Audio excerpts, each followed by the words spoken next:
వర్షాకాలం ప్రారంభమైంది. రుతుపవనాల ప్రభావంతో విస్తారంగా వర్షాలు పడుతున్నాయి. వర్షాకాలం నేపథ్యంలో విద్యుత్ ప్రమాదాలు జరిగే ప్రమాదం ఉంది. ప్రజలు వర్షాకాలంలో విద్యుత్ ప్రమాదాల నివారణకు పలు జాగ్రత్తలు పాటించాలని టీజీఎన్పీడీసీఎల్ హన్మకొండ ఎస్సీ మధుసూదన్ రావు తెలిపారు. విద్యుత్ శాఖ తరపున ప్రమాదాల నివారణకు ప్రజలకు అదేవిధంగా తమ సిబ్బందికి ఎప్పటికప్పుడు అవగాహన కార్యక్రమాలు నిర్వహిస్తున్నారు. డిపార్ట్మెంటల్, ఇంకొకటి నాన్ డిపార్ట్మెంటల్. సో డిపార్ట్మెంటల్ అంటే విద్యుత్ సిబ్బందికి ఏదైతే ప్రమాదాలు జరుగుతాయో వాటిని డిపార్ట్మెంటల్గా మేము రిపోర్ట్ చేయడం జరుగుతుంది. అట్లాగే విద్యుత్ సిబ్బంది కాకుండా ఇతర వినియోగదారులకు జరిగే ప్రమాదాలన్నీ కూడా నాన్ డిపార్ట్మెంటల్గా వాటిని రిపోర్ట్ చేయడం జరుగుతుంది. అయితే ఈ డిపార్ట్మెంటల్ కానీ నాన్ డిపార్ట్మెంటల్ కానీ ఈ ప్రమాదాలు జరగకుండా మేము ప్రతిసారి అన్ని చర్యలు తీసుకోవడం జరుగుతుంది. వినియోగదారులను కానీ లేకుంటే మా స్టాఫ్ని కానీ రెగ్యులర్గా వాళ్ళతో ఇంటరాక్ట్ అవుతూ సో వాళ్ళకు ఈ విద్యుత్ ప్రమాదాలకు దారితీసే పరిస్థితులు అవుతున్నాయో ఆ పరిస్థితులను వివరిస్తూ వాటికి తీసుకోవాల్సిన జాగ్రత్తలను కూడా వివరించడం జరుగుతుంది. అయితే ఈ మధ్య కాలంలో మనం ఆ తీసుకున్న చర్యల వల్ల కూడా మనకు ఆల్మోస్ట్ ప్రమాదాల సంఖ్య కూడా తగ్గింది.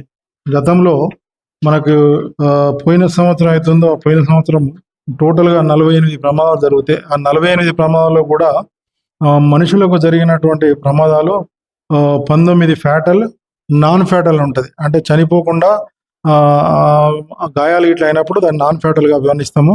సో అట్లాంటి 19/6/25 ప్రమాదాలు అప్పుడు జరిగితే ఈసారి కేవలం 15 మాత్రమే, అంటే చాలా వరకు తగ్గించగలిగాము. విద్యుత్ ప్రమాదాలకు దారితీస్తున్నటువంటి సమస్యలు ఏవైతే ఉంటాయో వాటిని గుర్తిస్తున్నారు. లూజ్ లైన్స్, ట్రాన్స్ఫార్మర్లకు తక్కువ ఎత్తులో ఉండే గద్దెలు ఇలాంటివి తక్షణమే గుర్తించి వాటికి మరమ్మతులు చేపడుతున్నారు. కొంతమంది ఇండ్లకు నేరుగా విద్యుత్ సర్వీస్ వైర్లకు తగిలించి వాడుకుంటారు. సిల్క్ వైర్లకు వేసుకొని వాడుతుంటారు. అలాంటి క్రమంలో వాటి ఇన్సులేషన్ దెబ్బతిని ఇంటి ముందు ఉండే రేకులకు విద్యుత్ సప్లై జరిగి వాటి నుంచి బట్టలు ఆరేసే దండం తీగలకు విద్యుత్ సరఫరా జరుగుతుంది. అలా బట్టలు ఆరేసే క్రమంలో దండాన్ని తాకినప్పుడు విద్యుత్ షాక్కు గురై చనిపోయిన సందర్భాలు చాలా ఉన్నాయి.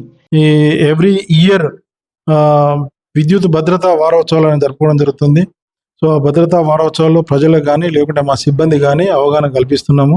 దాంతోపాటుగా రెగ్యులర్గా పొలం బాట అనే కార్యక్రమం కూడా నిర్వహించడం జరుగుతుంది. సో పొలం బాట కార్యక్రమంలో అక్కడ ఫీల్డ్లో ఉన్న పరిస్థితులు వాళ్ళకి ఏమైనా సమస్యలు ఉంటే ఆ సమస్యలను గుర్తించి అక్కడికక్కడే వాటిని సమస్యలను సాల్వ్ చేయడం జరుగుతుంది. దాంతోపాటుగా ఏవైతే విద్యుత్ ప్రమాదాలకు దారితీస్తున్న పరిస్థితులు అవుతున్నాయో, అంటే ఫర్ ఎగ్జాంపుల్ లూజ్ లైన్స్ కానీ లేదంటే ట్రాన్స్ఫార్మర్ల గద్దెలు ఏవైతుంటే తక్కువ ఎత్తులో ఉన్న గద్దెలు కానీ, సో ఇట్లాంటివన్నీ గుర్తించేసి వాటిని వెంటనే మేము వాటిని పరిష్కరించడం జరుగుతుంది. ప్రతి ఇంటికి నాణ్యత గల విద్యుత్ వైర్లను వినియోగించాలి. వాటితో పాటు ఎర్తింగ్, అదేవిధంగా ఎంసీబీలను అమర్చుకోవాలి. ఇవి అమర్చుకోవడం ద్వారా విద్యుత్ ప్రమాదాలను నివారించే అవకాశం ఉంటుంది. విద్యుత్ లైన్లకు తగిలే చెట్లను ముట్టుకోకూడదు. ఇనుప తీగలపై బట్టలను ఆరవేయవద్దు. విద్యుత్ ఉపకరణాలను తాకేటప్పుడు ఖచ్చితంగా ప్లాస్టిక్, రబ్బర్ చెప్పులు వేసుకోవాలి. ఆరుబయట ఉన్న లైట్లు నీటితో తడవకుండా చూసుకోవాలి.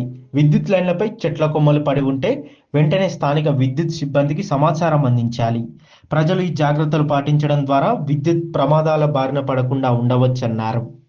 మా విద్యుత్ సిబ్బంది చేసే పనులను వాళ్ళే చేసుకోవడం జరుగుతుంది. ఫర్ ఎగ్జాంపుల్ ఎక్కడన్నా ట్రాన్స్ఫార్మర్ ఫీజులు పోయినా కానీ ఆ ఫీజులు వాళ్ళే వేసుకోవడం జరుగుతుంది మాకు చెప్పకుండానే.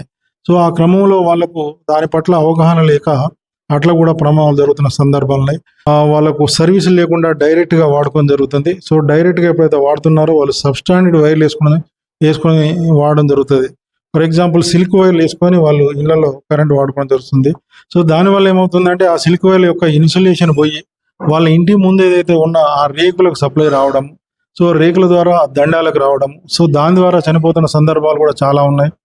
ముఖ్యంగా ప్రతి ఒక్క వినియోగదారుని కూడా డైరెక్ట్గా కాకుండా విద్యుత్ సర్వీస్ కనెక్షన్ తీసుకుంటే మేము ఒక స్టాండర్డ్ వైర్ పెట్టి వాళ్ళకు సర్వీస్ వైర్ ఇచ్చి మేము కనెక్షన్ ఏం జరుగుతుంది కాబట్టి అవి నివారించే అవకాశం ఉంది. ఈ విద్యుత్ ప్రమాదాలు జరిగే తీరును వాటికి తీసుకోవాల్సిన జాగ్రత్తలను కూడా మేము రెగ్యులర్గా వివరించడం జరుగుతుంది.